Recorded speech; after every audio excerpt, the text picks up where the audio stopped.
Welcome to your favourite channel chemistry Swati. और आज हम पढ़ेंगे सस्पेंशन। ये सस्पेंशन क्या होता है? एक टाइप का सॉल्यूशन है। सॉल्यूशन में तीन टाइप होते हैं। एक होता है ट्रू सॉल्यूशन, जो हम ऑलरेडी हमारे लेक्चर में पढ़ चुके हैं। दूसरा सॉल्यूशन होता है कोलॉइडल, जो कि हम ऑलरेडी पढ़ चुके हैं। और आज हम पढ़ने जा रहे हैं सस्पेंशन। अब हमारे पास एक इसका लाइव एग्जांपल है सस्पेंशन का। क्या होता है? एक बीकर लिया, इस बीकर के अंदर रेत के पार्टिकल्स डाल दिए, सैंड के पार्टिकल्स डाल दिए। ये है हमारे सैंड पार्टिकल। अब इसके अंदर हमने डाला वाटर। क्या होगा वाटर डालने के बाद? हम देखेंगे थोड़े टाइम के बाद, जैसे जैसे वाटर हमने डाला तो आप लोग देखोगे कि थोड़े टाइम के बाद क्या होगा। थोड़े टाइम के बाद सैंड के जो पार्टिकल्स है वो नीचे सेटल डाउन हो जाएंगे। क्या हो जाएगा? थोड़े टाइम के बाद सैंड के पार्टिकल्स नीचे सेटल डाउन हो जाएंगे और पानी हमको दिखेगा। कैसे होगा देखो। कुछ टाइम के बाद जैसे हमने डाला, हमने सैंड डाली, ये सैंड के पार्टिकल्स ऐसे नीचे आ गए यहाँ पे, और अब पानी ऐसे ऊपर आ गया। ये पानी का पार्ट है। अब ये सैंड के पार्टिकल्स हमारी आंखों से दिख रहे हैं। सैंड के पार्टिकल्स नीचे दिख रहे हैं। पानी ऊपर दिख रहा है, सैंड के पार्टिकल्स नीचे दिख रहे हैं। इन सभी का आंसर आपने हाँ दिया है। क्या क्या बोला आपने? पार्टिकल्स हमको नेक डाई से दिख रहे हैं, यस। दूसरा क्या बोला? पार्टिकल्स नीचे दिख रहे हैं, पार्टिकल्स डाउन। वाटर अपवर्ड है, ऊपर है ना। तो यही सब प्रॉपर्टी होती है सस्पेंशन की। हमारी आंखों के सामने ये सॉल्यूशन है, तो हम सस्पेंशन की कुछ प्रॉपर्टीज को लिख सकते हैं। कैसी होती है प्रॉपर्टीज? यहाँ पे आप लोग ध्यान से देखो कि कौन कौन सी प्रॉपर्टी सस्पेंशन की होगी। हमको हर चीज को हमारे लाइव एग्जांपल से पढ़ेंगे तो हमको बहुत मजा आएगा, हमको बहुत इजी लगेगा। हम रटना बंद कर देंगे बिल्कुल। क्या होगा properties? What is the properties of suspension? Suspension की ये प्रॉपर्टीज है। सबसे पहले तो कौन सा मिक्सचर दिख रहा है? होमोजेनस मिक्सचर दिख रहा है कि हेट्रोजीनस? हेट्रोजीनस मिक्सचर है, दोनों चीजें अलग अलग दिख रही है। तो पहली प्रॉपर्टी क्या हुई हमारी? It is a heterogeneous mixture. ये एक हेट्रोजीनस मिक्सचर है। It is heterogeneous mixture. दूसरी प्रॉपर्टी क्या है? दूसरी प्रॉपर्टी है particles can be seen by naked eyes. Particles can be seen by naked eyes. Naked eyes से पार्टिकल दिखेंगे। क्या इसके पार्टिकल्स को हम फिल्टर कर सकते क्या? यस। हमारे घरों की छन्नी में भी तो हो जाएगा। हमारा लैब में तो फिल्टर पेपर होता ही है, पर हमारे घर की छन्नी में भी पानी हमने डाला तो पानी नीचे आ जाएगा और सैंड के पार्टिकल्स ऊपर आ जाएंगे। तो वैसे ही हम लिख सकते हैं particles can be separated. Particles can be separated by filtration. Filtration से ही छान के ही अलग हो जाएंगे। अब उसके बाद ये पार्टिकल्स की साइज क्या है? पार्टिकल्स की साइज तो यहाँ पे आपको याद रखना है the size of particles between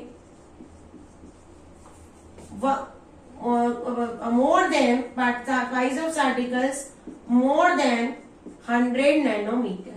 100 nanometre से ज्यादा होगी पार्टिकल्स की साइज। क्या पार्टिकल सेटल डाउन हो जाएंगे क्या रखने पे? यस। इसके पहले हमने कहा था हमने डाला, थोड़े टाइम के बाद हमने रखा। जैसे हमने रखा तो नीचे सैंड के पार्टिकल्स आ गए, ऊपर वाटर आ गया। तो particles can be settle down. Particle settle down हो सकते हैं। ये एक चीज हमने समझी। उसके बाद हमने क्या समझा? अगर इन पार्टिकल्स पे हमने सन की लाइट को डाला तो क्या होगा? अगर इस पार्टिकल्स पे मैं सन की लाइट डालू, यहां से ऐसी सन की रेज हम डाले तो ये सन की रेज को क्या कर देंगे? स्प्लिटिंग कर देंगे, ऐसे फैला देंगे सन की रेज को। क्या कर देंगे? स्प्लिट कर देंगे। और सन की रेज को जो स्प्लिट करते हैं, स्कैटर्ड करते हैं। हमारी केमिस्ट्री की लैंग्वेज में स्प्लिटिंग ना लिख के हम क्या लिखते हैं? स्कैटर, फैलाना। हिंदी में उसको क्या लिखा जाता है? पढ़ते हैं फैलाना। तो सन की रेज को यह क्या कर देंगे? फैला देंगे। और इस प्रोसेस को क्या कहते हैं? इस प्रोसेस को कहते हैं टिंडल इफेक्ट। तो सस्पेंशन क्या शो कर सकता है? It shows Tyndall effect. It shows Tyndall effect. और कुछ बहुत है, सफिशिएंट है। एग्जाम्पल सैंड इन वाटर, इसका एग्जाम्पल क्या है? इसका एग्जाम्पल है सैंड इन वाटर। सैंड को वाटर के अंदर डाला तो हमको क्या मिलेगा? हमको मिलेगा सस्पेंशन, हमको मिलेगा सस्पेंशन। तो ये है हमारा सस्पेंशन, इसको नोट कर लीजिए आप लोग। इस मेटल, हमारा नेक्स्ट टॉपिक है आज का मेटल। सबने आप लोगों ने पढ़ा है मेटल क्या होता है? हाँ, बहुत अच्छे से पढ़ा है। हमारी जनरल प्रॉपर्टीज होती है मेटल के बारे में। It is good conductor of electricity, ये इलेक्ट्रिसिटी का गुड कंडक्टर होता है, good conductor of electricity and heat, दोनों का अच्छा कंडक्टर होता है। दूसरा, भाई हमारे घर में कॉपर के वायर होते हैं, सबको पता होगा इलेक्ट्रिसिटी के लिए, तो वो इलेक्ट्रिसिटी को कंडक्ट करते तभी हमारे घर में आता है लाइट, इलेक्ट्रिसिटी आती है, हीट। हमारा खाना क्या बनता है? किसी कंटेनर में बनता है, या तो कॉपर में बनता है या तो स्टील में बनता है। वो हम गर्म करते हैं तभी तो खाना बनता है। अगर हम उसको गर्म को टच करें तो हमको लगेगा झटका, यस। तो हीट ट्रांसफर, हीट भी तो ट्रांसफर हो रही है, इसलिए हमने यहाँ पे हीट लिखा है। ये क्या होता है? It is lustrous. क्या होता है? इट इज लस्चरस, सबको पता है ना? अरे इट इज मेलेबल, ये मेलेबल होती है। It is ductile, it is sonorous. क्या होती है ये? सोनोरस होती है। सोनोरस का मतलब क्या होता है? बजाने पे घंटी बजती है वो। डक्टाइल का मतलब क्या होता है? इसको खींच के वायर बनाए जा सकते हैं। मेलेबल का मतलब होता है इसकी शीट बनाई जा सकती है। It is hard in nature, इसका नेचर क्या होता है? कोई भी मेटल का बहुत हार्ड होती है। It has high melting and boiling point, high melting and boiling point, इसका मेल्टिंग और बॉइलिंग पॉइंट बहुत ज्यादा हाई होता है। और एक और पॉइंट है इसके बारे में, क्या होता है? ये जनरली जो मेटल होती है वो कौन सी स्टेट में होती है? Generally metal exist in solid state. कोई भी मैटर हो कौन सी स्टेट में होती है? सॉलिड। लेकिन हर कहीं एक्सेप्शन होता है, हम में भी होता है कोई एक्सेप्शनल। तो एक्सेप्शनल क्या है यहाँ पे? एक्सेप्शनल ये है कि मर्क्यूरी जो होती है वो मेटल एग्जिस्ट करती है इन लिक्विड स्टेट। कौन सी स्टेट में होती है? लिक्विड स्टेट में। ये तो हमने जनरल चीजें पढ़ ली मेटल के बारे में, इसको नोट डाउन कर लीजिए आप लोग। नॉन मेटल, अब हम क्या पढ़ेंगे? नॉन मेटल क्या होती है? जस्ट मेटल की अपोजिट। जो जो मेटल की प्रॉपर्टी पढ़ी है उसकी अपोजिट प्रॉपर्टी आ जाएगी नॉन मेटल। क्या होगा? It is bad conductor of electricity and heat. Electricity और हीट की क्या ये है? बैड कंडक्टर है। वो गुड कंडक्टर दी, ये bad conductor. It is non lustrous, it is non malleable, it is non ductile. ये डक्टाइल नहीं होगी, वायर नहीं बना सकते हम लोग। It is non sonorous, it is soft in nature. इसका नेचर कैसा रहेगा? Soft. It has low melting and boiling point.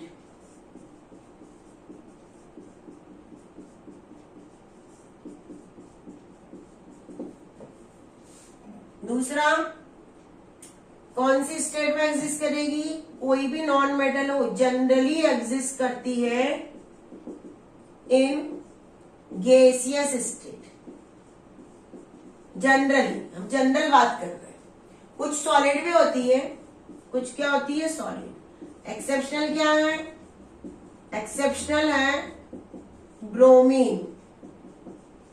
ये जो होती है ब्रोमीन, ये ये होती है लिक्विड स्टेट में। कौन सी स्टेट में होती है? लिक्विड स्टेट में। ये सब नॉन मेटल के बारे में, इसको भी नोट डाउन। फिजिकल चेंज क्या होता है? एक हम नया टॉपिक पढ़ने जा रहे हैं, फिजिकल चेंज। क्या होता है ये फिजिकल चेंज? देखो, कोई ऐसा चेंज जिसमें कोई केमिकल रिएक्शन ना हो। जैसे वाटर है हमारा, इसको हमने गर्म किया, हीट किया, तो ये किसमें कन्वर्ट हो जाता है? वाटर कौन सी स्टेट में होता है? पहले तो लिक्विड। तो ये लिक्विड से किसमें कन्वर्ट हो जाता है? वेपर होता है ना। अब वेपर को हमने क्या कर लिया? कूल कर लिया, वापस किसमें आ जाएगा? लिक्विड में आ जाएगा। अब हमने इस लिक्विड को क्या किया? कूल कर लिया, ठंडा कर लिया। लिक्विड को क्या करेंगे? हम रेफ्रिजरेटर में रख देंगे। अगर इसको रेफ्रिजरेटर में रख दिया, लो टेम्परेचर में रख दिया, तो ये किसमें कन्वर्ट हो जाएगा? ये कन्वर्ट हो जाएगा लो टेम्परेचर में आइस में। लेकिन सभी में वाटर का फॉर्मूला क्या है? H2। और ये हमारे घर में हम कर सकते हैं। वाटर की प्रॉपर्टी तो कुछ वैसी नहीं होगी। तो ऐसा चेंज जिसमें ओनली स्टेट चेंज होगी, कुछ भी चेंज नहीं हो रहा है, कोई केमिकल रिएक्शन नहीं हो रही, कोई नया कंपाउंड बना क्या? नहीं, तो ये चेंज कहलाते फिजिकल चेंज। क्या कहलाते ये? Physical change. तो फिजिकल चेंज का पहला पॉइंट क्या लिखेंगे? No chemical reaction takes place. No chemical reaction takes place. यहाँ पे कोई भी केमिकल रिएक्शन नहीं। कोई नया सब्सटेंस बना क्या? नहीं, वाटर ही बना। आइस भी वाटर का ही फॉर्म है, वेपर भी वाटर का ही फॉर्म है। तो no new substance is obtain. No new substance is obtain. कोई भी नया सब्सटेंस नहीं बना है, कोई केमिकल रिएक्शन नहीं हुई। वेपर को वापस लिक्विड में कन्वर्ट कर सकते हैं, हाँ, तो रिवर्सिबल है। It is a reversible process. वापस जो प्रोसेस रिपीट हो जाए उस प्रोसेस को क्या बोलते हैं हम? रिवर्सिबल। कैसे होती है? देखो, अगर आपको किसी को रिवर्सिबल वर्ड नहीं पता तो हम रिवर्सिबल वर्ड को यहाँ पे समझ लेते हैं कि कैसे। लिक्विड को हमने आइस में कन्वर्ट कर दिया, आइस को वापस हम लिक्विड में कन्वर्ट कर सकते हैं ना। तो ये प्रोसेस क्या कहलाती है? दो एरो, ये कहलाते हैं रिवर्सिबल। तो ये रिवर्सिबल प्रोसेस है। परमानेंट चेंज है क्या? नहीं, ये क्या है? टेम्पररी चेंज है। एक बार हो गए तो ऐसा नहीं है कि वापस नहीं हो गए, हो सकते हैं। कोई एनर्जी का चेंज हुआ क्या यहाँ पे? नहीं, there is no energy change. कोई भी एनर्जी का चेंज नहीं हुआ रिएक्शन में। तो ऐसे सब क्या कहलाते हैं? These all are the example of physical properties of physical change. ये फिजिकल चेंज की क्या लिखवाई है मैंने? ये पूरी है प्रॉपर्टीज। अब एग्जाम्पल, अरे एग्जाम्पल तो आप लोग कई दे दोगे। एक तो मैंने ही बता दिया। क्या बताया? Melting of ice, freezing of water या लिक्विड। उसके बाद अरे बहुत सारे हमारे डेली लाइफ के एग्जाम्पल है, जो सब क्या कहलाते हैं? ये सब कहलाते हैं फिजिकल चेंज। हम इसको कई बार पढ़ेंगे, ये फिजिकल है या केमिकल है, तो हमको पढ़ना पड़ेगा। कटिंग ऑफ वुड, लकड़ी को काटना, कोई केमिकल रिएक्शन हो रही है क्या? नहीं। कटिंग ऑफ फ्लावर्स, फ्लावर को काटना प्लांट्स में से, कोई रिएक्शन, कोई फिजिकल वो नहीं है, केमिकल चेंज। तो these all are the example of physical change. ये क्या है? Physical change. फिजिकल चेंज को भी अच्छे से नोट कर लीजिए। सबका नोट हो गया होगा? ओके। अब हम पढ़ेंगे केमिकल चेंज। क्या होता है केमिकल चेंज? आखिर इसको बोलते हैं केमिकल चेंज। एक बार कोई केमिकल रिएक्शन हो गई, नया प्रोडक्ट बन गया, हम उसको चाहेंगे वापस चेंज करना तो नहीं हो सकता। कैसे? जैसे मैग्नीशियम, इसको ऑक्सीजन से रिएक्शन करवा दी तो क्या बन गया? MgO। ये केमिकल रिएक्शन है, एक बार बन गया तो उसको ऐसे हाथ से तोड़ नहीं सकते। तो यहाँ पे क्या होगा? There is always chemical reaction. यहाँ पे हमेशा केमिकल रिएक्शन होगी, नया सब्सटेंस ही बनेगा। New substance is form. एक बार बन गया तो उसको चेंज नहीं कर सकते हैं। तो कौन सी है? Permanent changes. ये परमानेंट चेंजेस कहलाते हैं। रिएक्शन नॉन रिवर्सिबल होगी, रिएक्शन क्या होगी, नॉन रिवर्सिबल। ऐसा नहीं कि हमारा मन किया तो हमने वापस उसको बदल डाला, ये एमजीओ को वापस नहीं तोड़ सकते सिंपल हाथ से, केमिकल रिएक्शन से ही तोड़ सकते, ऐसी कोई प्रोसेस नहीं होगी। उसके बाद there is always heat change, there is always heat change, heat का चेंज होगा इसके अंदर।